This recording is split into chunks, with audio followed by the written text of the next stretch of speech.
स्पर्ध 1 में काव्य विभाग में हमने कवि रैदास के पद पढ़ चुके हैं। आज उसी काव्य विभाग में हम भाग 1 में रहीम के दोहे पढ़ने वाले हैं। आशा करता हूँ रैदास के काव्य आपको मिल गए होंगे और आप अच्छी तरह से उसको समझ भी पाए होंगे। आज हम रहीम के दोहे के बारे में पढ़ने वाले हैं। तो आइए सबसे पहले हम रहीम के बारे में कुछ जानकारी प्राप्त करते हैं। तो रहीम का जो समय है वो है 1516 से 1626 तक का। रहीम का समय है 1556 से 1626 तक का। अब रहीम जो है उनका जन्म लाहौर, जो आज पाकिस्तान में है, उसमें सन 1556 में हुआ था। इनका पूरा नाम अब्दुल रहीम खान खाना था। रहीम जी अरबी, फारसी, संस्कृत और हिंदी भाषा के अच्छे जानकार थे। इनके नीतिपरक उक्तियों पर संस्कृत कवियों की स्पष्ट छाप परिलक्षित होती है। यानी कि जो नीतिपरक दोहों की उन्होंने रचना की है उस पर संस्कृत के सुभाषितों की असर हमें देखने को मिलती है। रहीम मध्ययुगीन दरबारी संस्कृति के प्रतिनिधि कवि माने जाते हैं। यानी कि मध्यकालीन युग में रहीम हो गए। उनका कार्यकाल माना जाता है मध्यकाल। अकबर के दरबार में हिंदी कवियों में इनका महत्वपूर्ण स्थान था। ऐसा कहा जाता है कि रहीम अकबर के जो नवरत्न थे उसमें से एक थे। आपको पता होगा कि बीरबल भी उसी में ही एक माना जाता है। उसी तरह रहीम के काव्य का मुख्य जो विषय है वो है श्रृंगार, नीति और भक्ति। रहीम बहुत ही लोकप्रिय कवि माने जाते थे। इनके दोहे सर्वसाधारण को आसानी से याद हो जाते थे, क्योंकि उनकी रचना इतनी सरल थी कि हर व्यक्ति को आसानी से समझ में आ जाता था, आसानी से याद हो जाता था। इसीलिए इनके नीतिपरक जो दोहे हैं वो ज़्यादा प्रचलित है, जिनमें दैनिक जीवन के दृष्टांत देकर कवि ने उन्हें सहज, सरल और बोधगम्य बना दिया है। यानी मोरल की दृष्टि से देखा जाए तो ये सकारात्मक अभिगम वाले हैं, जीवन के हर क्षेत्र में काम आने वाले हैं। रहीम को अवधी और ब्रज दोनों भाषाओं पर समान अधिकार था। यानी अवध भाषा में भी लिखते थे और ब्रज भाषा में भी लिखते थे। आपको शायद पता है कि हमने अगले जो काव्य थे हमारे, कौन से,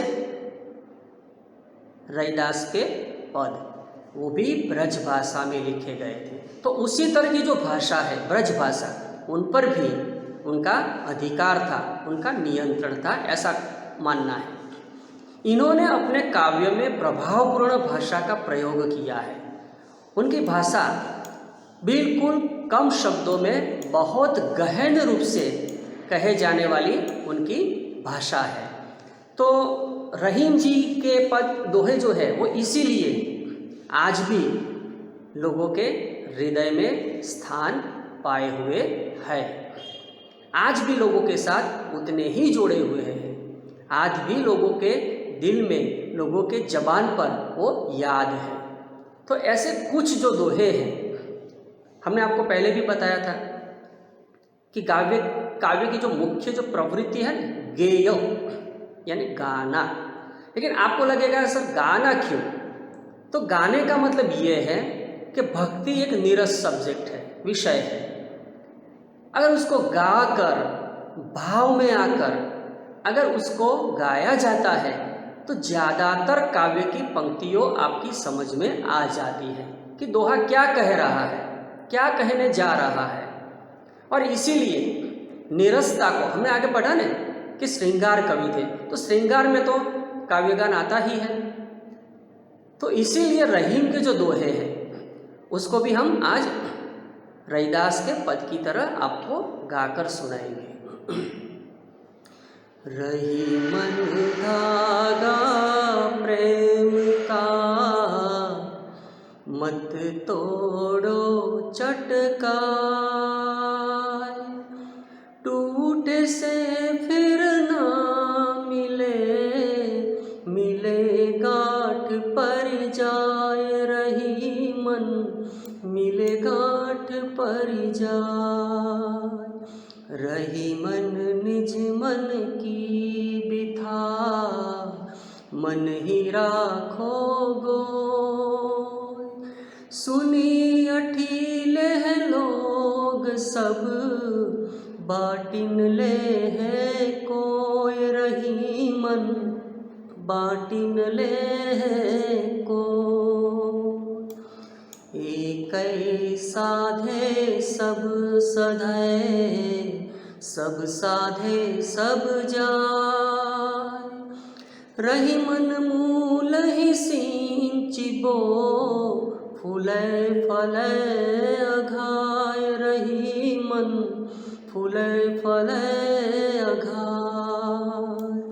चित्रकूट में रमी रहे, रही मन अवधन रेस, चित्रकूट में रमी रहे, रही मन अवधन रेस। जा पर विपदा पड़त है, सो आवत यह देश, रही मन सो आवत यह देश। दीर्घ दोहा अर्थ के, आखर थोरे आही, दीर्घ दोहा अर्थ के, आखर थोरे आही। जो रहीम नट कुंडली, सिमट कुदी चढ़ जाए, रही मन सिमट कुदी चढ़ जाहे। धनी रहीम जल पंक को, लघु जिय पियत अघाय, धनी रहीम जल पंक को, लघु जिय पियत अघाय। उदधि बड़ाई कौन है, जगत पियासो जाय, रही मन जगत पियासो जाय।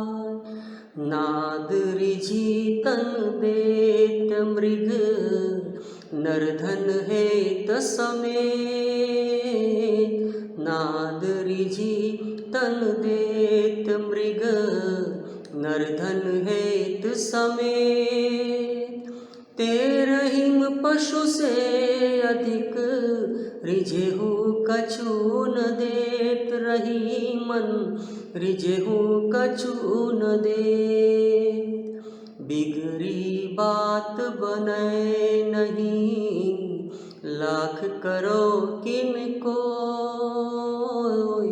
बिगड़ी बात बनै नहीं, लाख करो किनको। रही मन फाटे दूध को, मथेन माखन होय, रही मन मथेन माखन हो। रही मन देखी बड़े न को, लघु न दीजिए डारी, रही मन देखी बड़े न को, लघु न दीजिए डारी।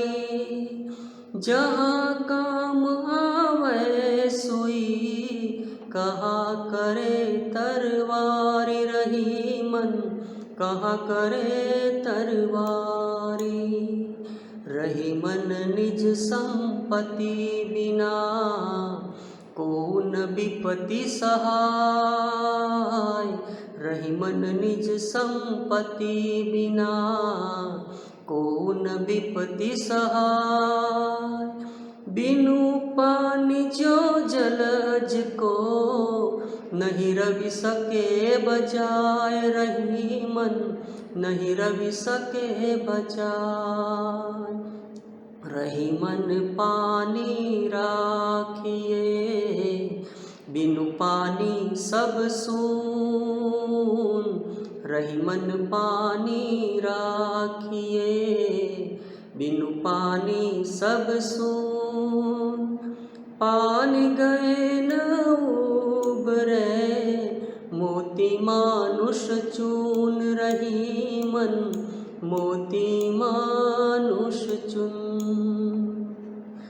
तो इसी दोहे के गान के साथ हम अब एक एक दोहा लेंगे और हर दोहे को उसके कठिन शब्दों के साथ साथ उसकी व्याख्या भी करते जाएंगे, उसको समझाते भी जाएंगे। हमने अभी देखा जो पहले दोहे में था कि रही मन धागा प्रेम का, मत तोड़ो चटकाए। चटका यानी चटका कर तोड़ देना, झटका देना। चटकाए मतलब चटका कर तोड़ देना।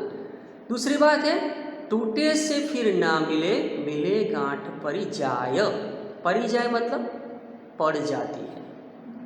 रहीम कहते हैं कि प्रेम धागे के समान अखंड और कोमल होता है। प्रेम कैसा है? धागे के समान कोमल और अखंड होता है। इसे कभी भी जानबूझकर तोड़ना नहीं चाहिए। यदि एक बार ये धागा टूट गया तो फिर जुड़ नहीं पाता है।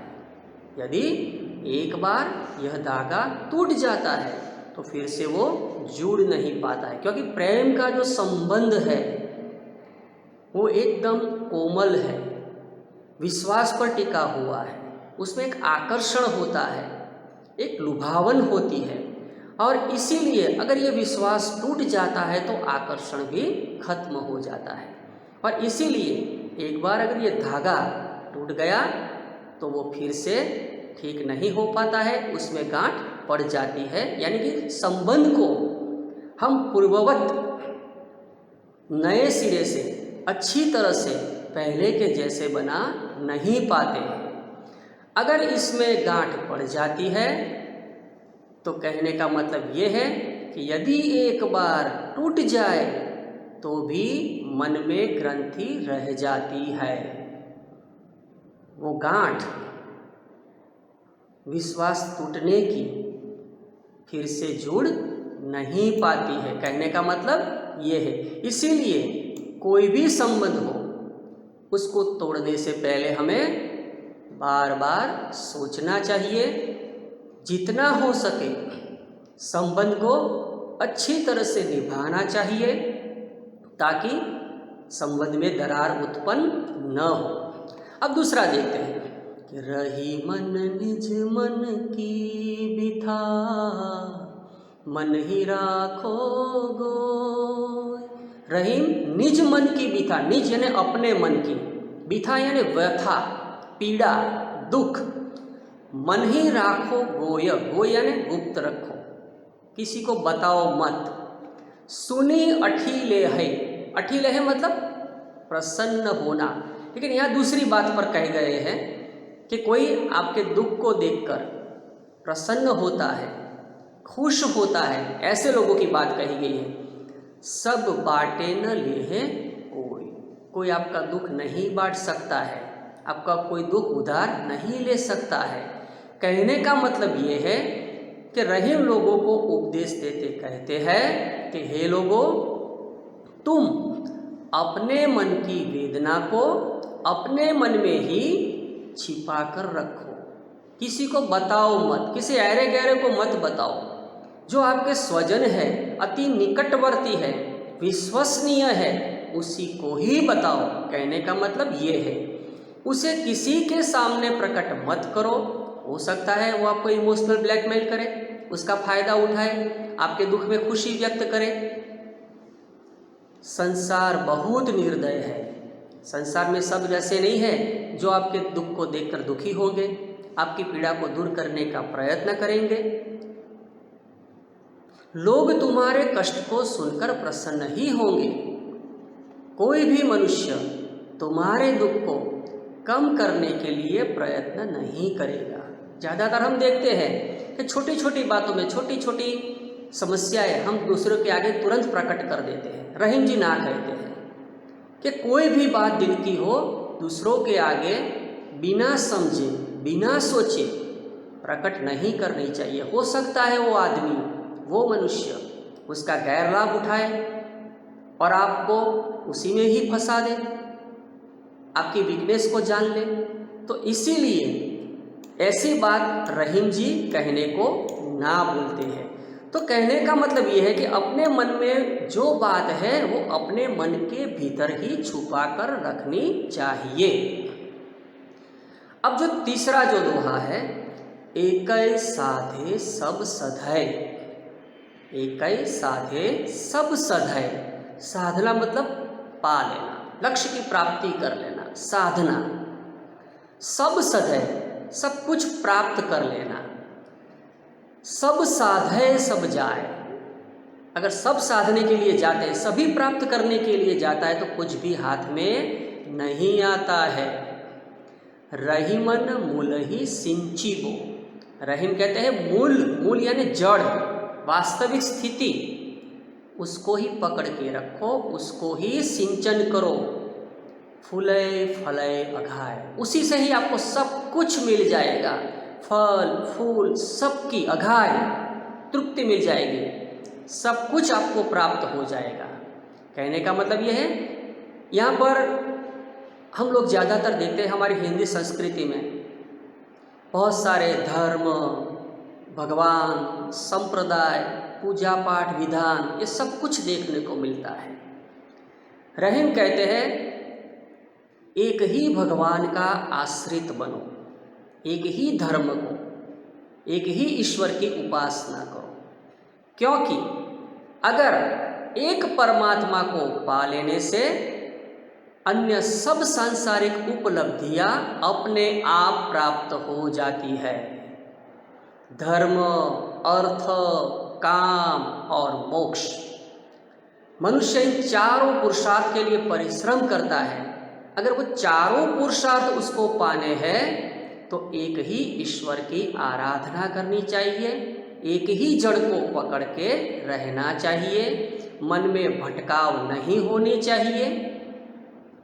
परंतु यदि परमात्मा की भक्ति न की और अन्य सांसारिक वस्तुओं को पा लिया तो वे सब उपया परमात्मा के अभाव में कुछ काम नहीं आती है या तो नष्ट हो जाती है। कहने का मतलब क्या है, अगर भगवान को छोड़ दिया और सांसारिक वस्तुओं के पीछे पड़ गए तो जितनी भी सारी उपलब्धियां हैं वो सारे दुख बनकर सामने आएंगे, क्योंकि परमात्मा के अभाव में हम कुछ भी प्राप्त नहीं कर पाएंगे, सब कुछ नष्ट हो जाएगा। इसीलिए रहीम जी कहते हैं कि हे मनुष्य, तुम जड़ को सींचो, यानी एक ही परमात्मा को प्राप्त करो, एक ही परमात्मा की उपासना करो। जड़ यानी मूल। अगर मूल में आप पानी डालते हैं तो तने अपने आप, ब्रांचेस, डालियां अपने आप फल और फूल पैदा करती है और आपको खाने के लिए मिल जाता है। लेकिन अगर आप उसी जगह फल और फूल के ऊपर सिंचन करोगे तो क्या होगा, मूल प्यासा रह जाएगा और धीरे धीरे वो सूख जाएगा और पेड़ नष्ट हो जाएगा।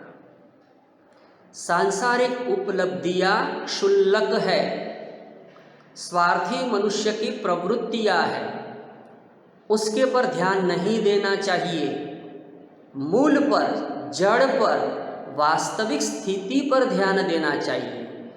एक परमात्मा को पकड़कर रहना चाहिए, उसी से तुम फल और फूल पाकर तृप्त हो जाओगे। उसी से आपको धर्म, अर्थ, काम, मोक्ष, चारों पुरुषार्थ, फल फूल सब मिलेंगे।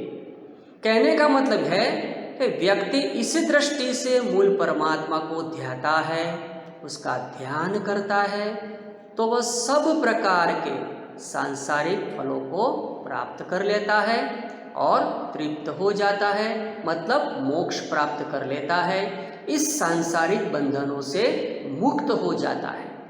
आई बात समझ में? तो अब जाते हैं चौथे पर, जिसमें भगवान राम के बारे में आपने सुना है कि जब ज़्यादा दुख आ गए, भगवान उदासीन हो गए, मन की शांति पाने के लिए उन्होंने चित्रकूट पर्वत पर आश्रय लिया और वहाँ पर कई सारे दिन उन्होंने गुजारे और ये धाम बन गया, एक पवित्र तीर्थ धाम बनकर रह गया चित्रकूट पर्वत। तो उसके बारे में जो तुलसीदास जी ने कहा है, उसी बात को हम रहीम के द्वारा देखते हैं कि चित्रकूट में रमी रहे, चित्रकूट पर्वत में रमी रहे यानी लीन हो गए, रम गए। रहीमन अवध नरेश, अवध यानी अयोध्या नगरी के नरेश। अयोध्या नगरी के नरेश कौन थे? राजा राम। जा पर विपदा पड़त है, इसीलिए जिस पर भी आपत्ति आती है, विपत्ति आती है, मुश्किलें आती है, दुख आते हैं, सो आवत यह देश, वो सभी लोग अगर चित्रकूट पर्वत पर आकर ठहरते हैं तो उनके मन के सारे विकार, सारे प्रश्न नेस्त नाबूद हो जाते हैं और वो भी इस प्रदेश में आके, इस क्षेत्र में आके आनंद पाते हैं। रहीम कहते हैं कि यह चित्रकूट अत्यंत मनोरम तथा धार्मिक प्रदेश है, क्योंकि भगवान राम की लीला स्थली है। जिस पर भी विपत्ति आती है, जिस पर भी दुख आता है, मुश्किलें आती है, वही शांति पाने के लिए इस प्रदेश में खींचा चला आता है। कहीं भी मन को शांति नहीं मिली, कहीं भी कोई भी आश्रित हमारे मन को शांत नहीं कर सका, तो एकमात्र आसरा है राम की शरण में जाना, और वो है चित्रकूट का धाम, उनकी लीला स्थली। अयोध्या के राजा राम पर विपत्ति पड़ी, उन्हें राजपाट छोड़ना पड़ा और वनों में भटकना पड़ा, तो वे भी चित्रकूट में चले आए। आपने को पता है, रामायण में आपने सुना है, पढ़ा है, देखा है कि भगवान राम ने राजपाट छोड़ दिया पिता की शर्त का पालन करने के लिए, माता कैकेयी की वचनों को पालन करने के लिए। उन पर कई सारे दुख आए और उस समय वे भी चित्रकूट में चले आए, मन की उदासीनता को दूर करने के लिए, मन की शांति को पाने के लिए। और अब ये पूरी तरह इस प्रदेश में रम गए हैं, लीन हो गए हैं, तल्लीन हो गए हैं, क्योंकि उनका मन यही रम गया है, प्रकृति के साथ जुड़ गया है। कोई भी तकलीफ हो, कोई भी बाधा हो, कोई भी मुश्किल हो, अगर हम प्रकृति में चले जाते हैं, नेचर में चले जाते हैं, तो अपने आप मन का भटकाव, मन की द्विधा, मन की व्यथा, मन का दुख अपने आप खत्म हो जाता है। अब जो हम दोहे पढ़ रहे हैं, समझ रहे हैं, उसी के बारे में एक दोहा है, दीर्घ दोहा अर्थ के। दीर्घ यानी दीर्घ, लंबा, अर्थ यानी अर्थ। दीर्घ दोहा अर्थ के, आखर थोरे आही। आखर यानी अक्षर, शब्द, थोरे यानी बहुत कम, आही यानी होते हैं। दोहे का जो बंधारण है, निर्माण है, वो बहुत कम शब्दों में, बहुत कम अक्षरों में बनाया गया है, लेकिन वो दीर्घ है, लंबा है उसका अर्थ। यानी कि थोड़े शब्दों में, कम शब्दों में बहुत सारी बातें, बहुत सारा ज्ञान उससे हमें प्राप्त होता है। जैसे कि जो रहीम नट कुंडली, नट यानी बाजीगर, कलाकार। आपको देखा होगा कि वो डोर पर चलता है ना, बांध के उस पर चलता है, तो जो रहीम नट कुंडली, कुंडली यानी रिंग, लोहे की छोटी सी रिंग आती है गोलाई वाली, उस गोलाई के अंदर वो चला जाता है, अपने पूरे शरीर को सिकुड़ देता है और उसमें से शरीर को बाहर निकाल देता है। उसी तरह दोहा मन के भीतर प्रवेश करके मन के जो भाव है वो सारे भावों को बाहर लाता है। कैसे? जैसे वो नट कुंडली में से बाहर आता है, सिमिटी कुदी चढ़ी जाए। सिमिटी कुदी मतलब सिमिटी यानी सिकुड़ कर अपने शरीर को सिकुड़ देता है, मरोड़ देता है और चढ़ी जाही बाहर निकल आता है। उसी तरह जो व्यक्ति दोहे के अर्थ को समझ लेता है उसका सारा विचार पॉजिटिव हो जाता है, सकारात्मक हो जाता है, मन की सारी व्यथा विपत्तियां चली जाती है। संस्कृत के सुभाषितों की तरह दोहे के अंदर भी कम शब्दों में बहुत ज़्यादा कहने की ताकत है, शक्ति है। वो बात यहाँ पर कहने का आशय है हमारे कवि रहीम का। तो कहने का मतलब है कि दोहा छंद ऐसा है जिसमें अक्षर तो बहुत थोड़े हैं किंतु उनमें बहुत गहरा और दीर्घ अर्थ छुपा हुआ है। जिस प्रकार कोई कुशल बाजीगर नट अपने शरीर को सिकोड़कर तंग मुंह वाली कुंडली के बीच में से, तंग मुंह वाली यानी छोटी सी रिंग में से लोहे की, कुशलतापूर्वक बाहर निकल जाता है, उसी प्रकार कुशल दोहाकार अपने दोहे के जरिए बहुत कम शब्दों में बहुत बड़ी बड़ी ज्ञान की गहरी बात कह जाता है। क्या करता है? बहुत कम शब्दों में बहुत बड़ी गहरी, दिल के अंदर उतर जाए ऐसी बात कह जाता है। अब आगे देखते हैं। धनी रहीम जल पंक को, धनी यानी धन्य, पंक यानी कीचड़, लघुजीय पियत अघाय, लघुजीय यानी छोटा जीव, कीट पतंगा, छोटा सूक्ष्म जीव, उदधी दरिया सागर, बड़ाई कौन है, बड़ा कौन है, जगत पियासो जाय, पियासो मतलब प्यासो, जाय यानी जाना। तो कहने का मतलब यही है कि रहीम जी कहते हैं कि मेरी दृष्टि में कीचड़ का जल भी धन्य है। क्या है?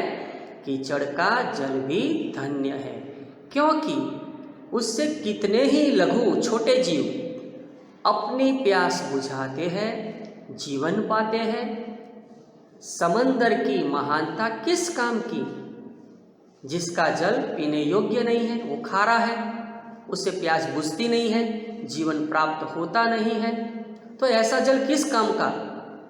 चाहे वो कितना घना हो, कितना गहरा हो, कितना भरा हुआ हो, वो जल जीवन बचाने के लिए कोई भी काम में आता नहीं है। संसार के लोग उसके किनारे आकर भी प्यासे के प्यासे रह जाते हैं। किसके किनारे आकर? समंदर के किनारे आकर। कहने का मतलब ये है, बड़ा वही है, महान वही है जो किसी के काम में आए। आजकल हम देखते हैं कि बड़ा वो है जिसके पास ज़्यादा पैसा हो, ज़्यादा दान करता है, अपने आप को समाज में ऊंचा प्रतिष्ठित बताता है, अपने स्वार्थ के लिए पैसों का दान करता है, तख्तियाँ चढ़वाता है, अखबारों में आता है, तो ऐसा व्यक्ति महान नहीं है। दान गुप्त है। अगर एक हाथ देता है तो दूसरे हाथ को भी पता न चले। पंख कीचड़ वाला तालाब छोटा सा, बहुत कम पानी रखता है, लेकिन वो पानी छोटे से छोटे जीव को भी जीवन बचाने के काम में आता है, तो उसी का जीवन धन्य है। बड़ा हुआ तो क्या हुआ, जैसे पेड़ खजूर। ऐसे व्यक्ति का कोई मूल्य नहीं है, ऐसी बड़ाई का कोई महत्व नहीं है, कहने का मतलब ये है। अब हम आगे देखते हैं 7वें पर, जिसमें है कि नाद रिझी तन देत मृग। नाद रिझी, नाद यानी संगीत, धुन, म्यूजिक। रिझी प्रसन्न प्राप्त होना, आनंदित होना। तन देत मृग, तन यानी शरीर, मृग यानी हिरण। नर धन हेत समेत, नर यानी मनुष्य, हेत यानी कल्याण के लिए, कामना के लिए, प्रेम से, समेत यानी सहित। ते रहीम पशु से अधिक, रहीम वो पशु से भी अधिक गया हुआ है। कौन? ऐसा मनुष्य। रिझेहु कछु न देत, जो रिझ तो जाता है लेकिन रिझ जाने पर उसकी कोई कद्र नहीं करता है, उसको एप्रिसिएट नहीं करता है। ऐसा व्यक्ति, ऐसा मनुष्य पशु से भी गया हुआ है। कहने का मतलब है कि संगीत की मोहिनी तान पर झूमते हुए हिरन अपने प्राण तक न्योछावर कर देता है। शिकारी जब आता है ना तो संगीत बजाता है। संगीत बजाने से क्या होता है, वो मृग जो है, जो हिरन है, वो खींचा हुआ, आकर्षित होकर उसके पास चला आता है, चला आता है, चला आता है। किस पर? संगीत की धुन पर, नाद पर, लय पर। उसे पता नहीं होता है कि यह संगीत उसकी जान ले लेगा, लेकिन फिर भी वो संगीत की धुन से प्रसन्न होकर, आनंदित होकर, अपने जान की परवाह किए बिना उस शिकारी के पास चला आता है और शिकार हो जाता है। रहीम कहते हैं कि संगीत की मोहिनी तान पर झूमते हुए हिरन अपने प्राण तक न्योछावर कर देता है। जैसे मैंने कहा उसी तरह, इसी प्रकार किसी की भी कला पर मुग्ध होकर मनुष्य उस पर प्रेम सहित धन अर्पित कर देता है तो वो मनुष्य है। सिर्फ कला को सुनना नहीं है, उसका आदर सम्मान भी करना है, और हो सके तो प्रेम सहित कुछ धन भी अर्पित करना है, ताकि उस कलाकार को और ज़्यादा प्रेरणा मिले और कुछ अच्छा समाज के लिए वो प्रदान कर सके। लेकिन वो मनुष्य तो पशु से भी बदतर है, अधिक जड़ है, जो किसी पर रिझ कर भी उसे कुछ नहीं देता, उसका उपहास करता है, उसकी मजाक उड़ाता है। ऐसा मनुष्य तो उस हिरन से भी गया हुआ है, कोई काम का नहीं है। कहने का मतलब ये है। और इसीलिए छोटे से छोटा कलाकार भी क्यों ना हो, हमें अपनी शक्ति और सामर्थ्य के अनुसार उसका आदर सम्मान करना चाहिए और कुछ न कुछ उसको देना चाहिए। अब नया दोहा है, बिगड़ी बात बनाए नहीं, लाख करो किन कोई। एक बार बात बिगड़ जाती है, एक बार संबंध में दरार आ जाती है, एक बार संबंध टूट जाता है, एक बार कटु वैण निकल जाते हैं। लाख प्रयत्न करो, लाख करो किन कोई कुछ नहीं कर सकता। कोई भी उपाय करो, सब बेकार है। जैसे रहीमन फाटे दूध को मथे न माखन हो।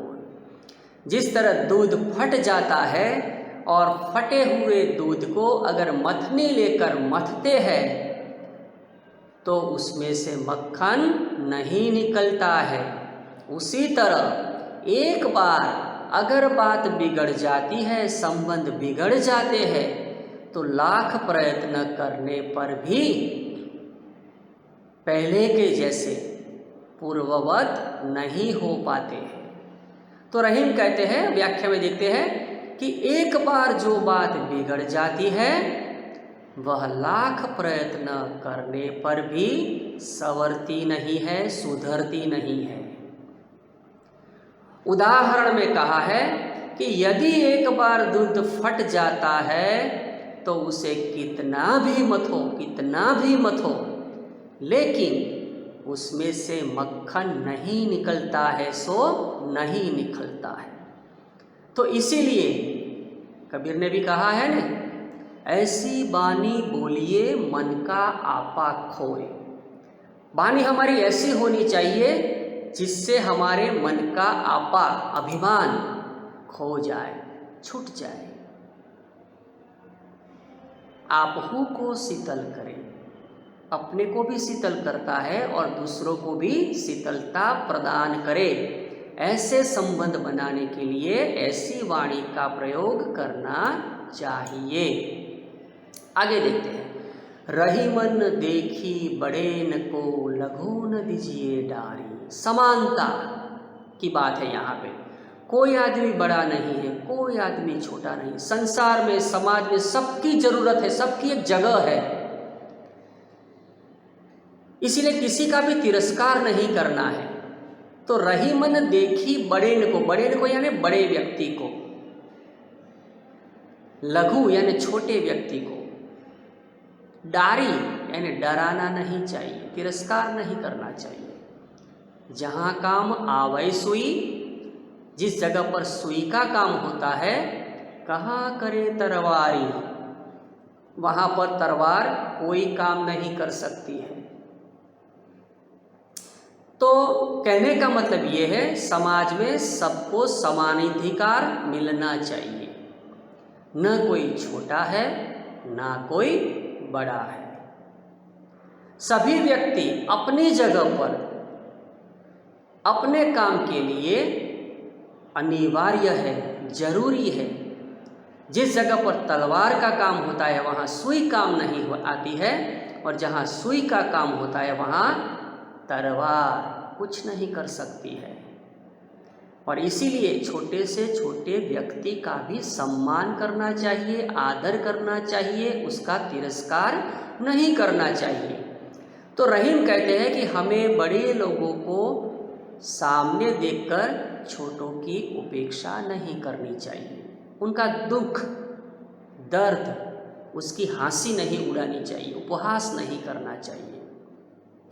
छोटों का भी अपना एक महत्व होता है, वो अपनी जगह पर सही है। समाज में उनका भी कुछ प्रदान है, चाहे वो छोटा क्यों ना हो, लेकिन महत्वपूर्ण है। कहने का मतलब ये है, उदाहरण के रूप में जहाँ सुई का प्रयोग होता है वहाँ तलवार कुछ नहीं कर पाती है।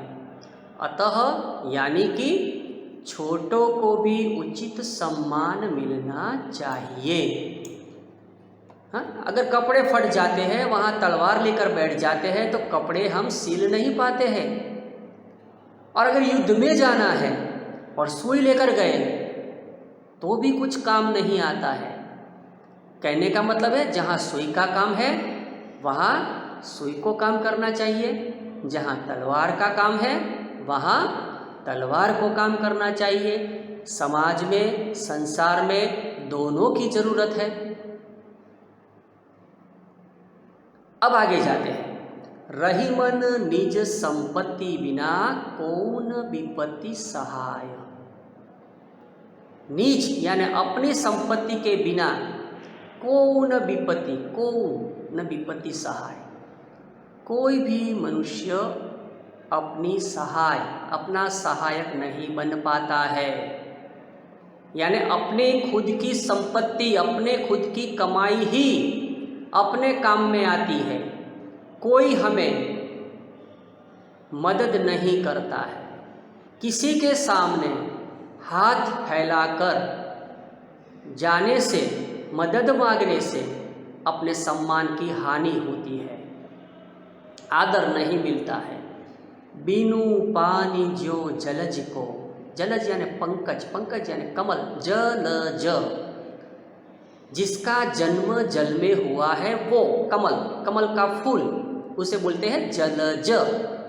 तो बिनु पानी, पानी के बिना जैसे कमल को नहीं रवि सके बचाए, रवि यानी सूर्य, कितना ही प्रकाश क्यों ना दे, कितनी ही उष्मा क्यों ना दे, लेकिन उसका जो जीवन है, जो पानी है, अगर वो चला जाता है, अपनी संपत्ति चली जाती है, तो जीवन बड़ा ही मुश्किल, दुखदायक, पीड़ादायक बन जाता है।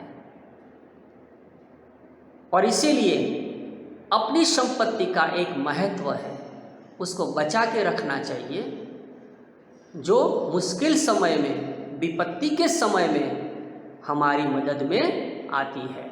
अब देखते हैं उसका भावार्थ कि रहीम कहते हैं कि संकट की स्थिति में मनुष्य को निजी धन दौलत की आधार पर ही अपनी सहायता होती है। संकट के समय मनुष्य को अपने संपत्ति से ही वो अपनी सहायता, अपनी मदद करता है। जिस प्रकार पानी का अभाव होने पर सूर्य कमल की कितनी ही रक्षा करने की कोशिश करे, किंतु उसे बचाया नहीं जा सकता है। कमल के फूल को खिलने के लिए दो चीज़ों की जरूरत, उष्मा, प्रकाश, और जल, पानी। लेकिन अकेला प्रकाश मिलता है, अकेला सूर्य बिना पानी के कमल को बचाने की कोशिश करता है, तो वो कमल को जीवन प्रदान नहीं कर सकता है।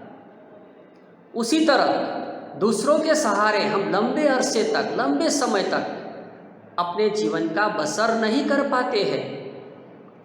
तो उसी प्रकार मनुष्य को बाहरी सहायता कितनी ही क्यों न मिले, दूसरों की संपत्ति, दूसरों का आसरा, दूसरों की मदद कितनी ही क्यों न मिले, किंतु उसकी वास्तविक रक्षक तो निजी संपत्ति ही होती है। आखिर में थोड़े दिनों के बाद सब चले जाते हैं, अपनी संपत्ति ही, अपनी मिल्कत ही, अपना पैसा ही उसके काम में आता है, उसी से उसका जीवन बसर होता है। आई बात समझ में? अब जाते हैं 11वें पर, जिसमें जल जीवन है। जल के बिना जीव मात्र का जीना मुश्किल है, हम सब जानते हैं। लेकिन आजकल फिर भी हम देखते हैं कि जल को बिगाड़ा जाता है, जलाशयों में जल को इधर उधर फेंका जाता है, उसका व्यय किया जाता है। तो ये नहीं हो, उसके लिए कि रहीमन पानी राखिए, बिनु पानी सब सून। ये सारा संसार पानी पर जिंदा है, इसलिए पानी को रखना चाहिए। पानी का महत्व है, पानी को संग्रहित करके रखना चाहिए, पानी को सुचारू रूप से रखना चाहिए, क्योंकि अगर इस पृथ्वी पर से पानी चला गया तो सारा जनजीवन शून्य हो जाएगा, नष्ट हो जाएगा, व्यर्थ हो जाएगा, शून्य हो जाएगा। पानी गए न उबरे, अगर पानी चला जाता है तो उबरे, चमक, उसके उभार भी चली जाती है। मोती मानुष चून, मोती की चमक चली जाती है, मानुष यानी मनुष्य की सुर भी चली जाती है, और चून यानी आटा भी चला जाता है। क्योंकि आटे को बुनने के लिए, आटा बांधने के लिए, आटे को गूंदने के लिए भी पानी की ज़रूरत पड़ती है। अगर पानी नहीं होगा तो रोटी कहाँ से पैदा होगी, कहाँ से रोटी पकाएंगे? अगर पानी नहीं है तो मनुष्य जिंदा कैसे रहेगा? क्योंकि मनुष्य की प्राथमिक जरूरत तो पानी है, हवा, पानी और खुराक। और जल में पनपने वाला, पैदा होने वाला मोती भी चला जाएगा। तो रहीम कहते हैं कि पानी का बहुत ही महत्व है, इसे बनाए रखो, उसको संग्रहित करके रखो। अगर यदि पानी समाप्त हो जाता है तो न तो मोती का महत्व रह जाता है, न मनुष्य का महत्व रह जाता है और ना ही आटे का। यानी मोती, मानुष और चून यानी आटा, तीनों का महत्व कम हो जाता है, जीना दुभर हो जाता है, मुश्किल हो जाता है। क्योंकि पानी अर्थात चमक, उसके बिना मोती बेकार है। पानी अर्थात सम्मान, उसके बिना मनुष्य का जीवन व्यर्थ है। और जल के बिना रोटी भी नहीं पका सकते हैं, तो इसीलिए आटा भी बेकार है। हम भी कहते हैं ना कि ये तो पानीदार है मनुष्य, पानीदार है ना, ताकतवर, सम्मान, आदर से तृप्त, मजबूत होकर जो व्यक्ति बाहर आता है, अपने सम्मान को पाने के लिए अपने जान की बाजी लगा देता है, उसको बोलते हैं पानीदार। तो यहाँ पानी को कई अर्थों में लिया गया है। एक पानी जीवन के लिए जरूरी है, एक पानी सम्मान के लिए है, एक पानी चमक के लिए है, एक पानी मनुष्य के जीवन के लिए जरूरी है, एक पानी खुराक के लिए जरूरी है। तो उसी तरह एक ही शब्द को लेकर रहीम जी ने बार बार उसकी जो महत्ता है उसको बताने की कोशिश की है, ताकि हमें पता चले कि हमारे जीवन में पानी का क्या महत्व है